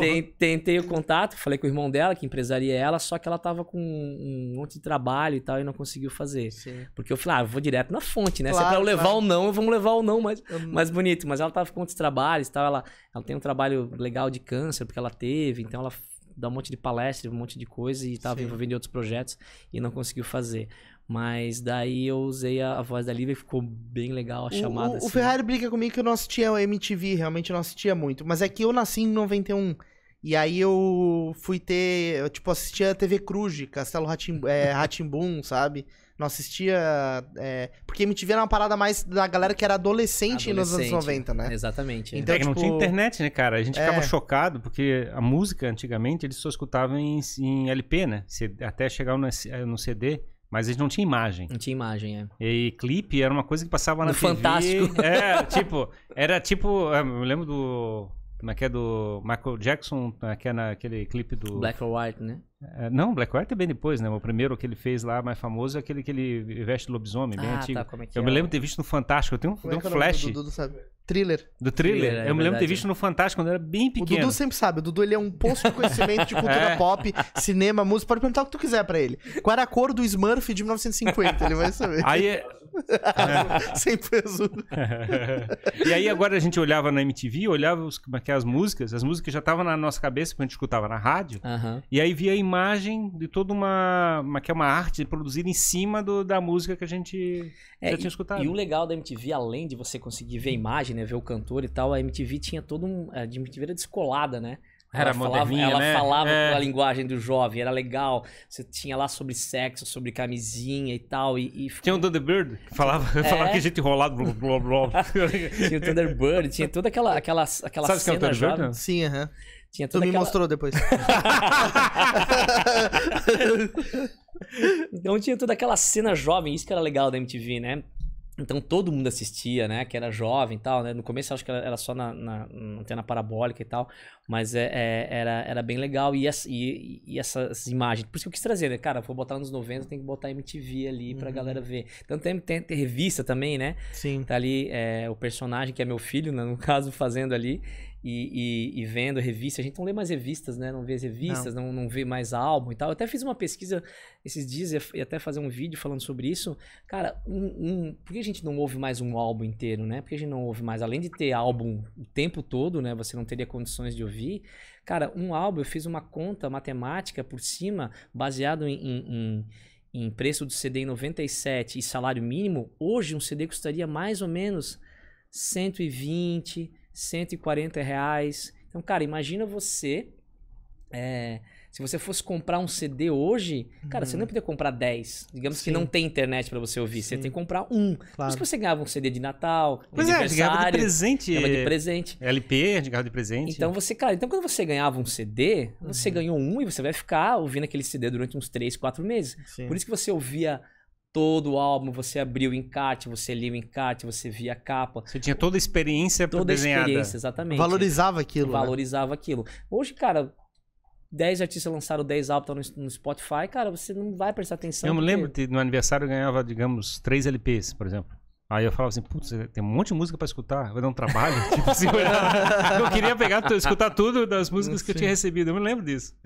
É isso aí, muito louco. E assim, o Uniforme Azul, ele é um single... Isso. Mas ele não faz parte de nenhum EP. Não, ele vai fazer parte desse Bem-vindo ao Fim. Ah, tá, ele faz parte. Ele fechou, ele é o último. Ele fechou o Bem-vindo ao Fim, Ele fechou o Bem-vindo ao Fim. Eu só não juntei ainda eles porque eu quero juntar pra fazer um trabalhinho de divulgação e botar algum extra ali e tal. Talvez uma versão, porque eu tenho dose limitada. Eu gravei uma versão dela acústica e tal, pra quando eu lançar ali o trabalho, dar mais um gás ali, um bônus. E o clipe, como é que é? Chegasse assim, eu vou fazer alguma coisa trazendo os elementos do passado, da minha época. Isso, Aí alguém falou pra ti assim, nem a pau, nem corre atrás disso, que vai dar muito trabalho. Alguém falou Cara, isso. quem dirigiu o clipe foi o Gui Becker, que é meu colega, e quem fez a co-direção e a edição foi o Pablo. E, cara, eu falei pra esse cara, eu quero fazer essa ideia aqui. Os caras falaram, será que vai dar certo? Tem que procurar um monte de coisa. Tá? Não, beleza, pode deixar que eu vou atrás das coisas. E aí, cara, só que é legal porque eles topam... Eles topam a roubada. Que roubada legal. Eles topam a roubada, assim, cara. Dá uma trabalheira, foram vários takes. Quanto tempo levou pra montar tudo, cara?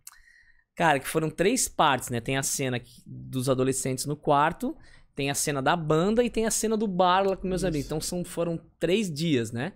Em dias diferentes, mas, cara, cada dia um take e tal, assim. Mas você correr atrás dos materiais, aqueles negócios todos? Material, Quanto tempo levou pra montar esse acervo pra poder chegar? Demorou um tempo, assim, porque você tem que garimpar, né?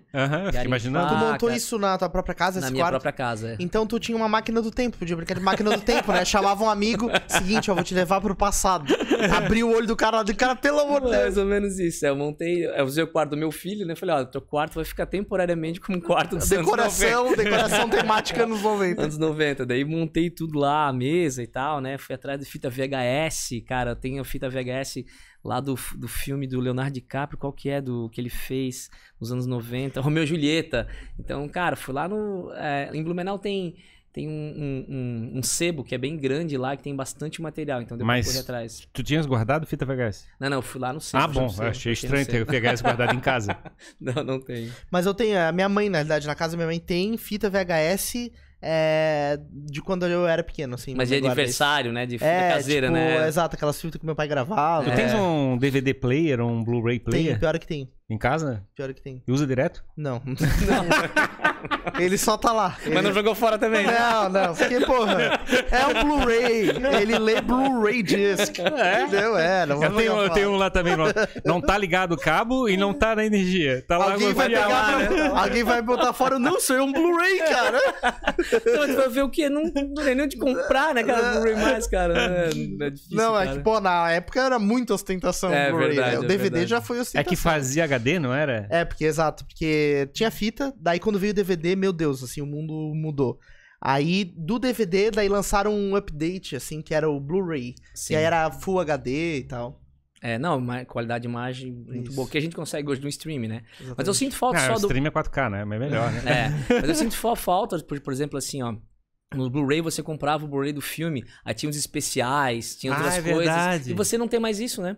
É os extras? Os o DVD extras, já tinha, né? O DVD já tinha, mas... Aí tu ficava no controle navegando no menu do No DVD. menu do DVD. Assim, Cara, era muito bizarro. Essa do flash, essa dos extras é um flashback terrível agora. Eu nem lembrava desse negócio. Eu me lembro que tu navegava e tu entrava nos extras. Os extras, é. Então, cara, se você gosta do filme, se você é cinéfilo... Não, era assim, tu abria o negócio, aí tu ia lá, legenda, áudio, daí tu escolhia tudo, configurava, daí tu podia dar play ou ver os extras. Aí tinha a parte que não podia avançar, né? Que era um troço suportável do DVD, né? Que chegava e tinha, tem que passar essa porcaria porque o botão não funciona. Fica apertando. É verdade, que era você obrigado. Aquele aviso de anti-pirataria, né? O FBI, não sei o quê. Pode pegar. É mais ou menos isso. Se você é preso, você piratear. Aí tem que chegar, ativar a legenda, ativar não sei o quê, botar pra lá e tocar. Exatamente. Aí tem que tomar cuidado pra não botar o áudio do diretor, porque aí tu perde o áudio. É verdade. Mas isso já era uma evolução, né? Se a gente pensar na fita VHS antes, cara, que você ganhava uma multa se não rebobinasse a fita. Exato. E exatamente. O negócio do DVD também que tu assistia no sábado, domingo, aí esquecia, só devolvia na quarta. Daí pagava R$100 de locação. Porque era lançamento da devolução 24 horas, né? Exatamente. Daí tu, então paga. Que mundo, né? Que mundo a gente louco, vivia. né, cara? Era um mundo meio tirano, assim, né? Tu queria só ver um filminho, tu era prejudicado ainda, porque não devolvia na data certa. Me lembro da locadora nossa lá que tinha o rebobinador automático. Eles pegavam a fita e botavam botava lá de volta. Ali perto tinha Blockbuster, não tinha? Um negócio que tinha um Blockbuster gigante, assim, ó. A Blockbuster era muito top, assim, né? Daí tu podia deixar lá, mesmo que tivesse fechada, tu podia devolver as coisas lá, jogar lá e eles pegavam de volta. Putz, de novo, outro flashback insuportável. Tu ia na Blockbuster. Eu tinha. O Ferrari tem muito cara de Blockbuster, né? Não tem que falar real. Ele tinha uma a devolução rápida, teoricamente. Era só um buraquinho, tu enfiava tu levantava uma tampinha, enfiava uma coisa e caía lá dentro. E ele devolvia, teoricamente. Cara, era isso. Você passava na sexta-feira pra pegar uns filmes, tinha que passar meio cedo, porque senão os lançamentos iam embora. E você via o final de semana e falava, puta, segunda-feira eu tenho que ir lá passar na locadora pra devolver. Era bizarro, cara, né, era bizarro, era outro E aí tu chegava lá, o cara tentava te empurrar mais um pra te ver na segunda noite. Daí de segunda-feira era mais barato, né? Exato, a locação durante a semana era mais barata. Olha só, né, cara? O mercado, né? Quanta coisa a gente já viveu, né? E a gente nem imagina. Mas é um troço engraçado como, por exemplo, agora eles estão consumindo o Instagram, estão consumindo o WhatsApp. E pra eles tá muito fácil, porque tá na mão, né? Estou carregando o celular, assim, tá muito fácil essa interação. A gente tinha todo um esforço, né, pra chegar, sentar numa frente do computador, abrir o aplicativo e fazer... Eu acho que era muito mais intencional, digamos assim. Agora vamos comunicar. O barato da coisa era o ritual, né, cara? O negócio de revista também. Eu sempre fui apaixonado por tecnologia. Tinha uma revista, algumas de tecnologia que eu comprava pra ler. Aí, daí tu comprava a revista que vinha naquela data do mês. Tu comprava na banca ou no supermercado, na livraria. Aí tu ia pra casa, abria. Banca? Não existe mais banca, né? Não existe mais banca, entendeu? Que é um absurdo. E aí, cara, isso acabou total, assim. Ficou meio sem graça, né? E eu me lembro de um ponto, ou eu tô velho. Ou tem um ponto assim mais drástico, assim, é quando eu percebi que a gente conseguia mandar mensagem quando a gente tava no banheiro. Eu achei assim, cara, mudou assim o negócio, né? Tipo, você literalmente pode participar de uma reunião e trocar figurinha com outras pessoas pelo WhatsApp e tu tá sentado no trono. Exatamente. Troço assim, inacreditável, assim, né? Exatamente. Você não consegue nem mais ir no banheiro. Assim, você tá na reunião, tudo é uma reunião. Aquele tudo cara é uma não tá nem aí pra isso, ele tá falando e andando. Cara. Mas é real, isso aí esteja onde estiver. E aí aconteceu um negócio que é uma armadilha pra gente, que a gente tá sempre disponível também, né? Pois é, antigamente tinha um negócio muito bom problema. Que tu não tava sempre disponível. Não me encontra. O que eu sinto mais falta é de tipo assim, ó, eu vinha pro litoral ali e, cara, eu saí sexta-feira, tu só vai conseguir falar comigo. Nem me viu. Não, tu só vai conseguir falar comigo na segunda. E olha vai passar lá. o final de semana incomunicável, porque ninguém tinha telefone celular. Então, cara, mas era ao mesmo tempo que era sei lá, né? Como é que você fica hoje incomunicável? Mas era um privilégio, né, cara? Era um privilégio, estou dizendo. Eram umas coisas legais. Uma coisa que a gente não soube aproveitar. Mas um troço doido também. Você, por exemplo, você sai sem celular de carro, aí daqui a pouco dá um problema no carro. Naquela época, saía correndo, pedia ajuda pra alguém. Parava na no rua, posto. né? Assim, chamava a pessoa, ou procurava um telefone público, ou fazia alguma coisa assim. Hoje, todo mundo tá esperando que você tenha um celular, então vai precisar de ajuda, certo? Eu percebi isso quando eu tava pegando onda em Gravatar. Cara, eu tava pegando onda em Gravatar e o meu carro foi roubado. Eu tava dentro da água, o celular tava dentro. Aí eu falei, e agora? E agora? Aí eu fui atrás de um telefone público. Aí eu encontrei. Se sentiu no clipe, né? Digitando assim. Puta, tô no meu clipe. Onde é que tem um telefone? Então, espera que tenha telefone público ainda. E funcionando, que é o outro desafio. É, né? aí fui. E aí, cara, o que eu fiz? Eu acho que eu liguei o telefone público e funcionou, cara. Eu liguei a cobrar e falei, olha, meu carro foi roubado. Aguarde mensagem gravada de chamada a cobrar. É, exatamente. É, cara, então toda Para essa aceitar, ela coisa. continua na linha após o sinal. Bem isso aí. Então, mas cara, foi mudando, né? A tecnologia chegou e essa maneira de a gente interagir com outras coisas. Tem coisa que facilita, é bom. Agora, musicalmente falando, tem esse problema que a gente falou, né? Do single e tal, né? O single e álbum. Você não tem mais um álbum, né? Então, você tem que lançar um single, trabalhar cada um de cada vez, porque a plataforma de streaming de música, ela funciona mais ou menos na pegada dessas plataformas de redes sociais. Você tem que estar produzindo sempre conteúdo novo. Mantendo o feed abastecido. É sempre o feed abastecido. E pro streaming é single. Você tem que estar lançando mais ou menos, o pessoal do Music Business fala, cara, um single a cada 40 dias. Deixa eu perguntar, porque eu vejo pela experiência das redes sociais, eu imagino que tem dois lados, assim, o lado da descoberta e o lado da audiência, assim, que eu imagino. Mas que você precisa do single para ser descoberto, para as pessoas saberem que você existe. No momento que você é descoberto, que você quer, as pessoas começam a te seguir. Eles fazem parte da tua audiência. Teoricamente, eles querem o tudo, não querem a parte. Exatamente, Mas a ideia do single é você estar sempre abastecendo esse teu público, e porque o Spotify também ele quer isso, né? Ele quer que, é como o Instagram, ele quer que você esteja sempre produzindo conteúdo. E às vezes fica meio insano, né? Esse mercado. Da mesma maneira que isso acaba criando influenciadores doentes, você acaba também criando uma pressão sobre os músicos e está sempre produzindo algo novo e está sempre lançando. Parece que você está sempre com o lançamento. Se você pegar quem faz isso bem é a Anitta, por exemplo. Ela está sempre com uma música nova. E ela acertou a mão de saber o que vira hit, né, cara? Acho que isso é louco também, porque, claro, já tem um tamanho gigantesco, mas ela tem uma capacidade de medir a temperatura do mercado, de saber, ó, eu vou lançar isso aqui desse jeito, isso aqui bomba. Ela explorou sempre muito bem as collabs, né? De se associar a outros artistas. Hoje em dia tá tendo bastante collab em todos os nichos, assim.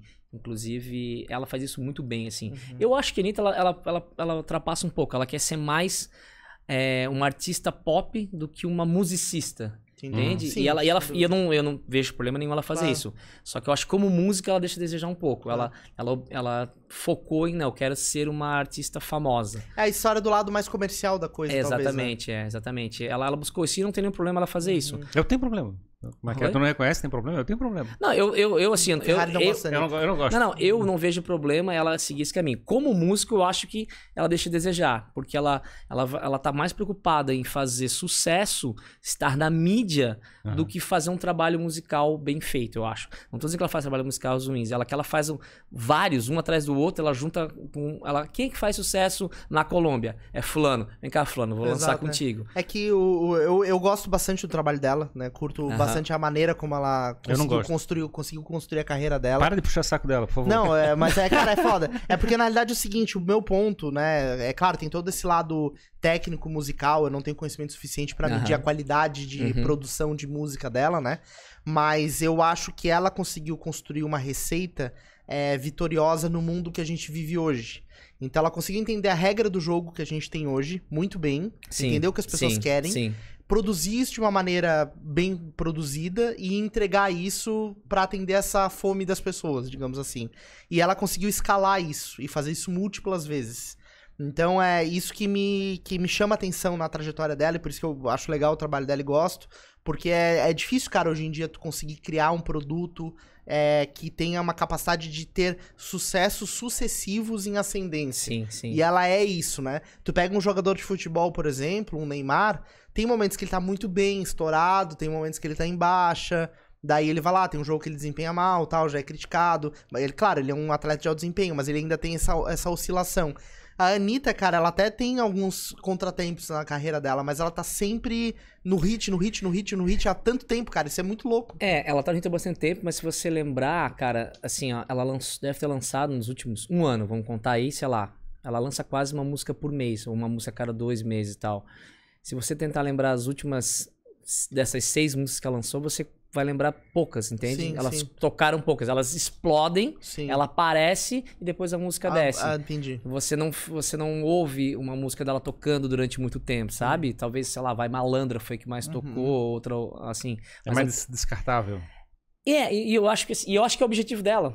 Sim, o objetivo dela é esse, sim. Mas é tipo conteúdo do Instagram, digamos assim. Exatamente. Passa uma semana... Música story, assim, né? Música story, exatamente. Música story.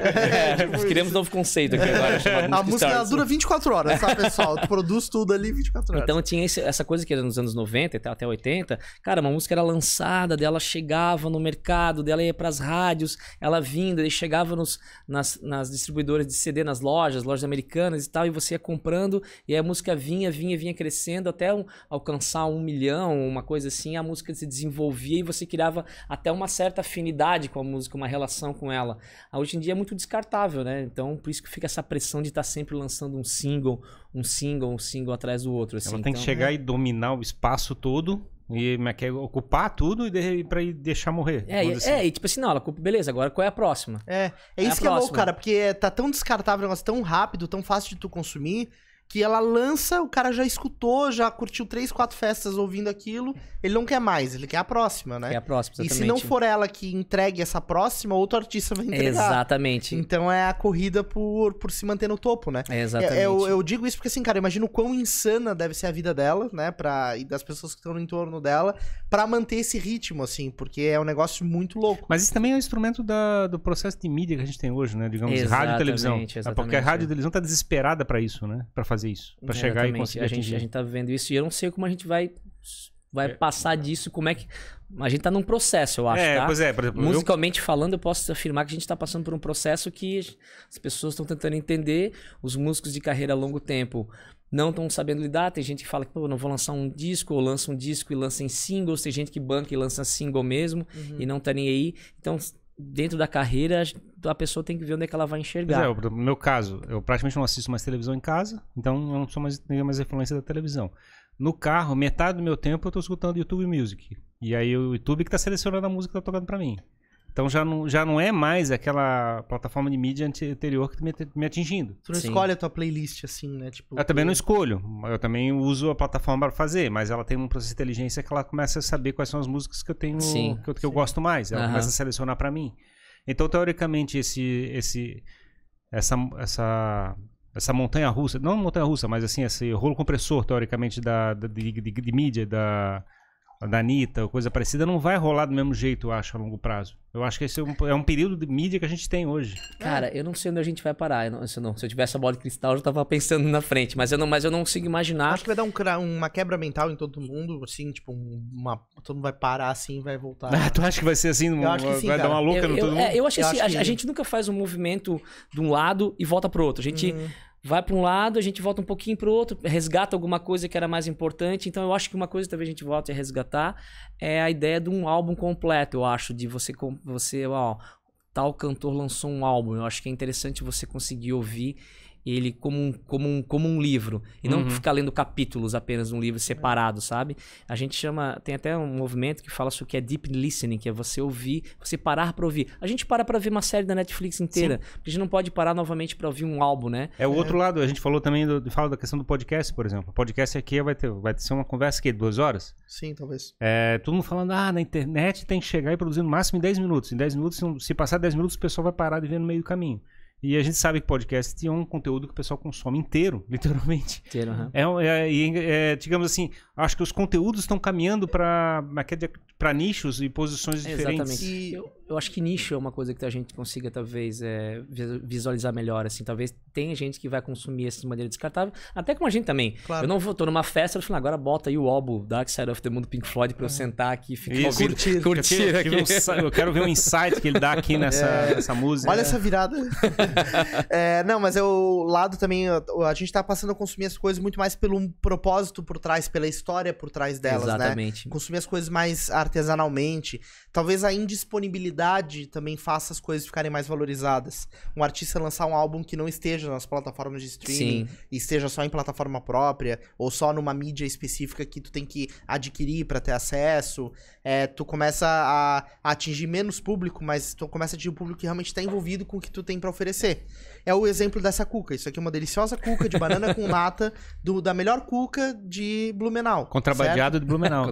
De Blumenau. A gente poderia comer qualquer outra cuca industrializada. Mas não, essa em Florianópolis. Não, exatamente. Mas essa aqui é uma cuca que tem uma história por trás. Então, isso aqui é uma coisa escassa. Eu não tô em Blumenau toda hora e tu não vem todo dia pra Blumenau pra nos trazer uma cuca. A gente pode até combinar isso. mas entende? Essa escassez é que gera um processo de valorização. Né? Eu acho que como artista, eu tava, né, no processo de finalizando o meu EP e já pensando no próximo álbum, o que eu vou fazer? Vou trabalhar em singles, vou trabalhar em um EP.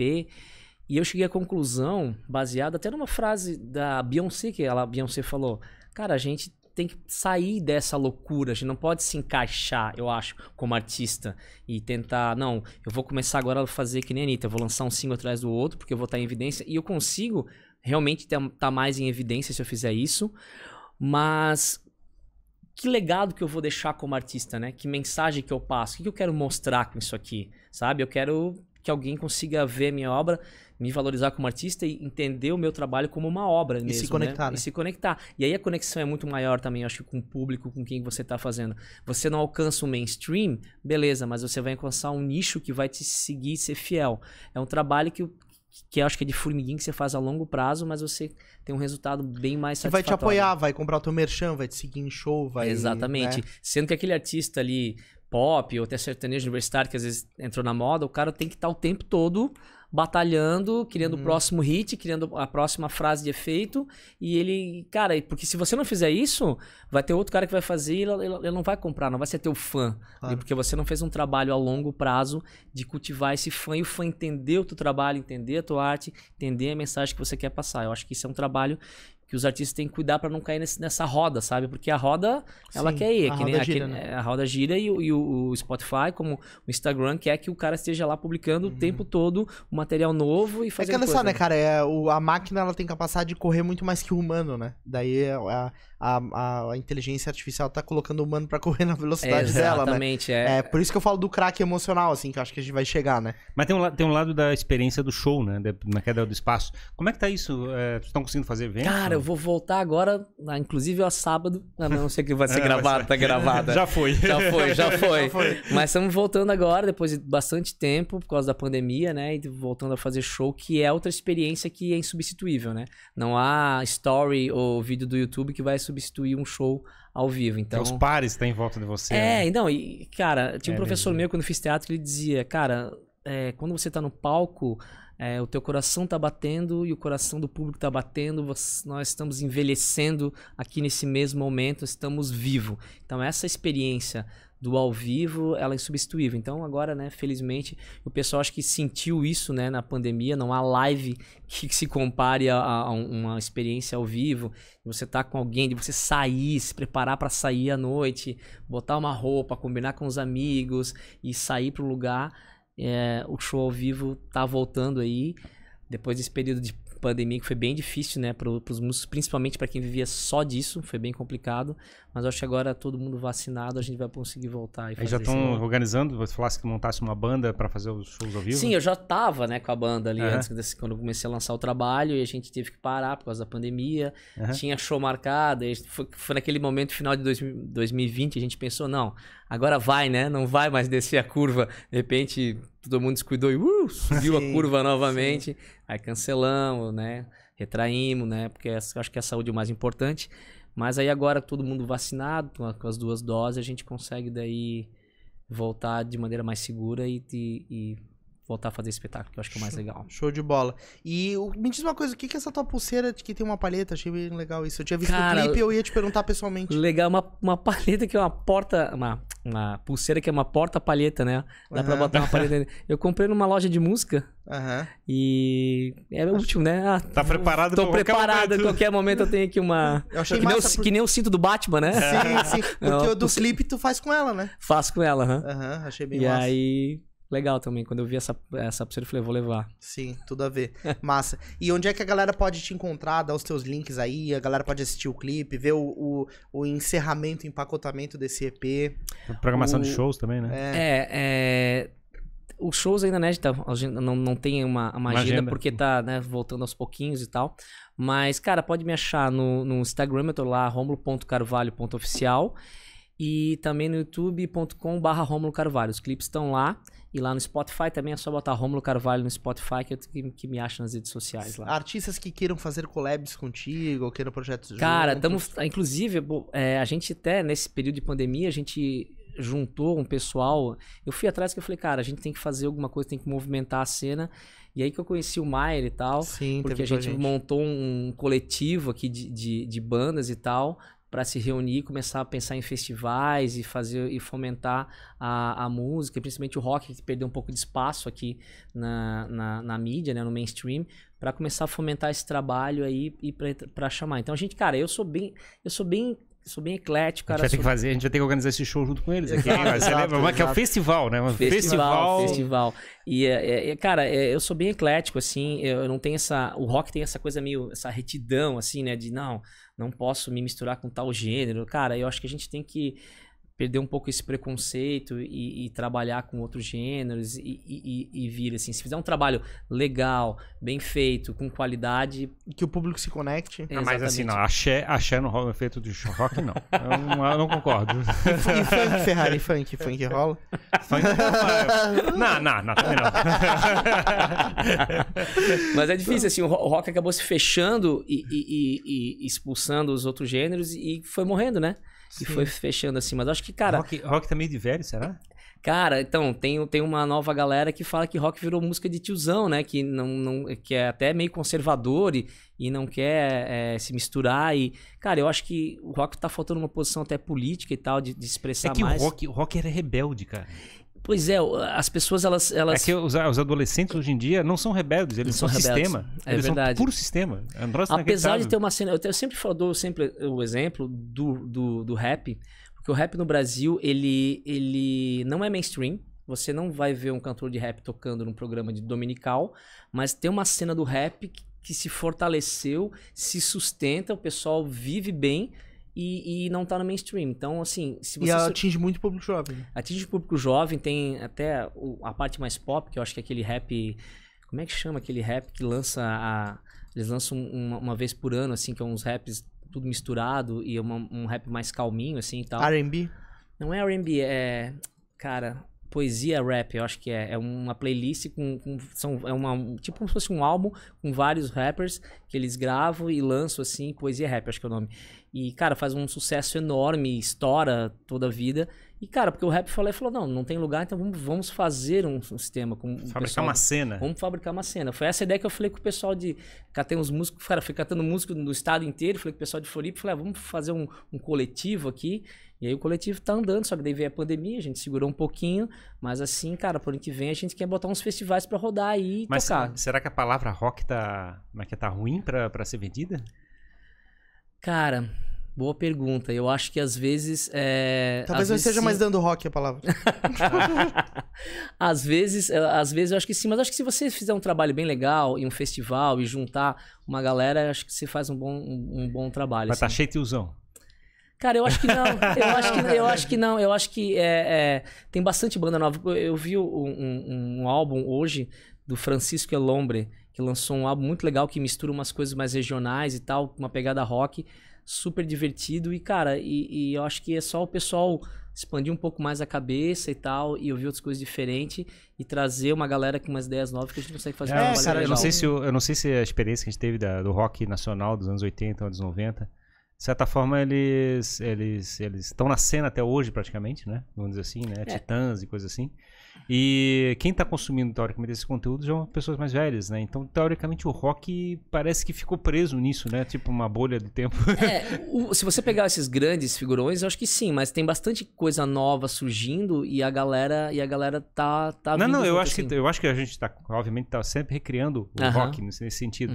Mas acho que talvez na imaginário coletivo as coisas estão caminhando nessa figura. Sim. Acho que no imaginário coletivo, sim. Por isso que eu acho que você precisa fazer um trabalho.